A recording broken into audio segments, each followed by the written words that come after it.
Hi, everyone. Thanks so much for tuning into another one of these special Live with CAFA chats to promote the Wear Canada Proud event, the two-day shopping event that's a partnership with CAFA and Fashion Magazine. I'm Donna Bishop. I'm the host of Fashion Talks, and I am excited because for the final chat today, I'm being joined by Maripier Morin. She's coming to us from Montreal, and there she is. Hi, Hi, Maripier. How are you? I'm good yourself. I'm doing very well, thank you. Thank you so much for taking the time at this the end of the day to talk about Canadian fashion with me. Of course, I'm in the car right now because we are doing a live event this weekend to celebrate all the kids that will finish high school and that will finish their university and CJEP and all of it. So we're giving gift bags. So that's what we're doing at the moment. So I'm with my friend Matthew. Say hi. Hello! Oh, that's so exciting. My Yeah, niece is a 2020 graduate, and it's exactly. not the same for them. That's No, amazing. so we thought about them. Well, thanks for being on the move while we have our chat. Always.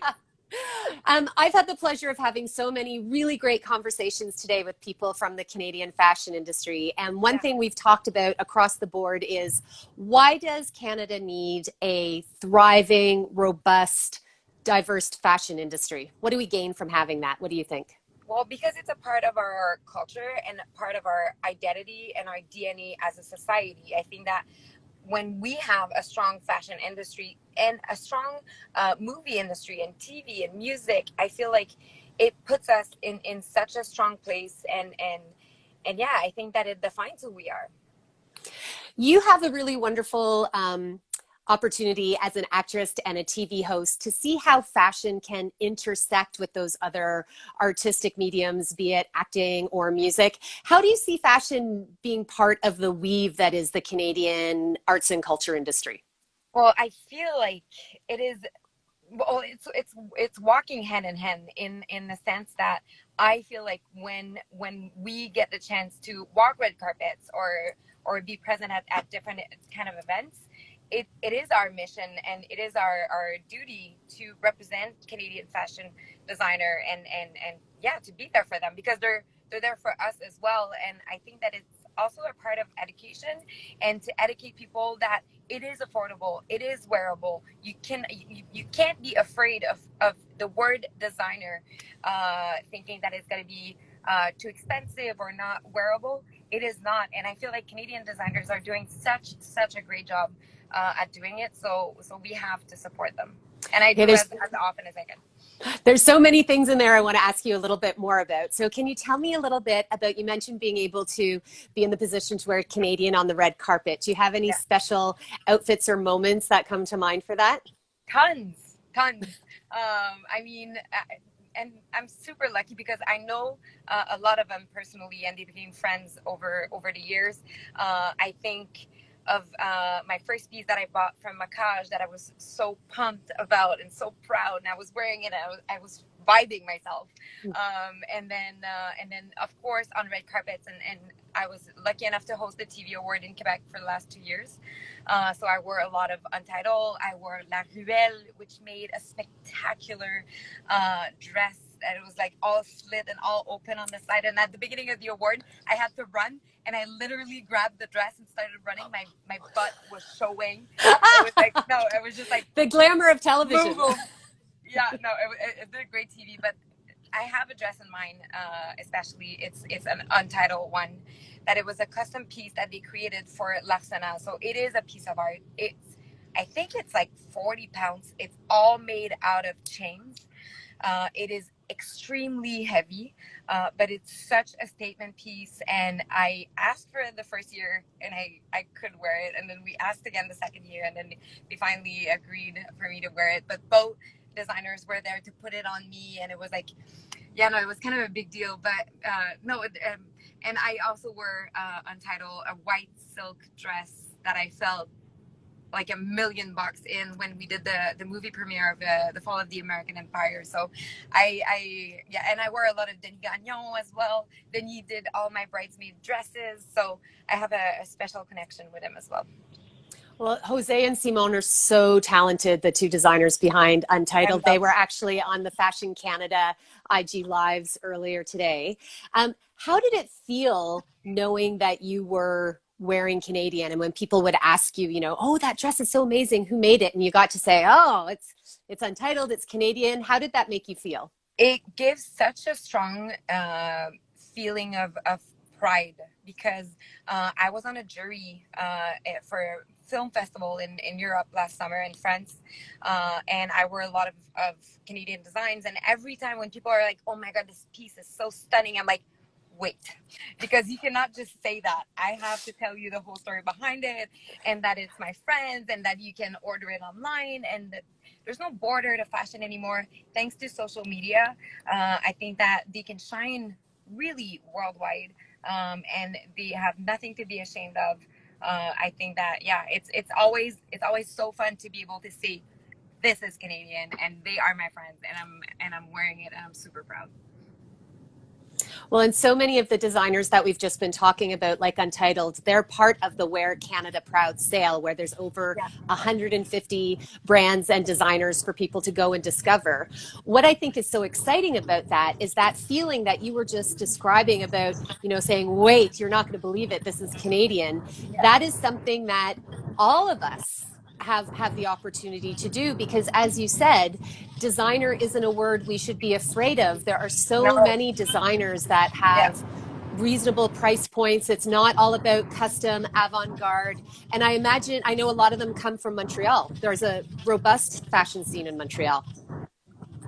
Huge. And I feel like also as a consumer, we buy differently. We don't, I think that more and more people will buy pieces that will be sustainable, that will be done in an eco-friendly way.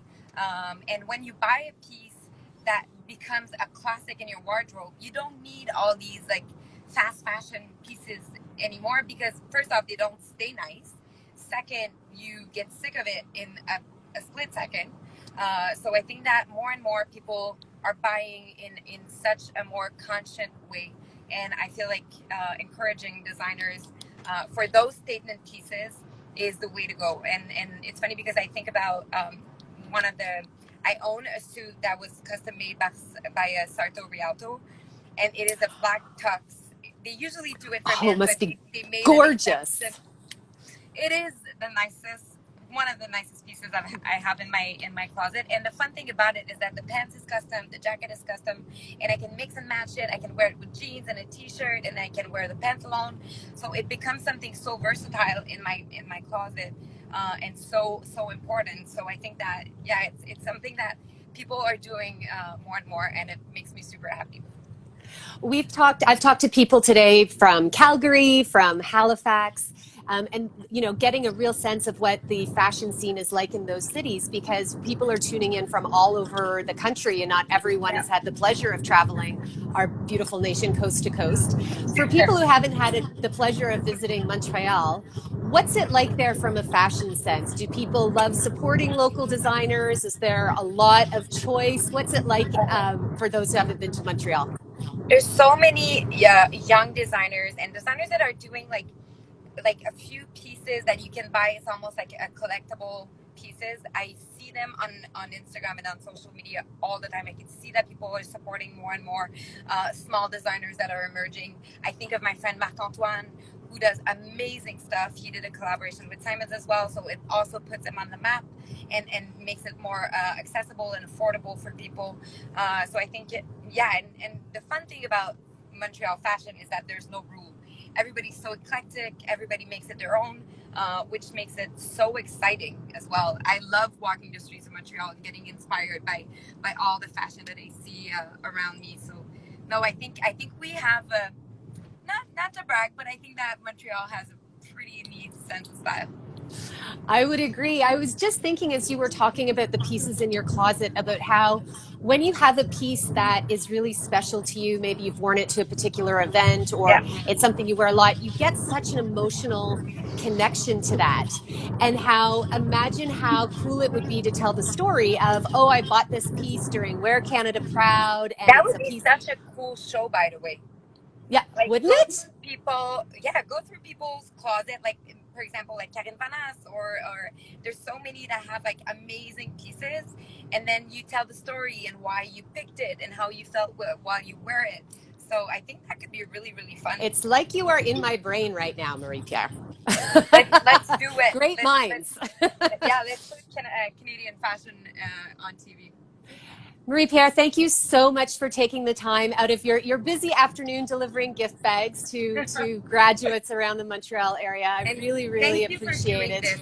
Thank you so much. I think it is crucial that we do this at this moment with the pandemic and everything that we go through. We need to support each other, and we need to be there, and we need to stand for our Canadian designers. So kudos to you for doing this. Well, thank you so much. It's CAFA and Fashion Magazine that are doing it. Yes. And for even if you aren't able to buy, it's a great way to just discover all of the talent that's in Canada. Follow them and post them on Instagram. Exactly. Just put the light on them. Exactly. Maripier, thank you so much. Thank you for enduring my English. I'm sorry I couldn't do this in French with you. Merci beaucoup. It's all good. Merci. Bye-bye. Bye-bye.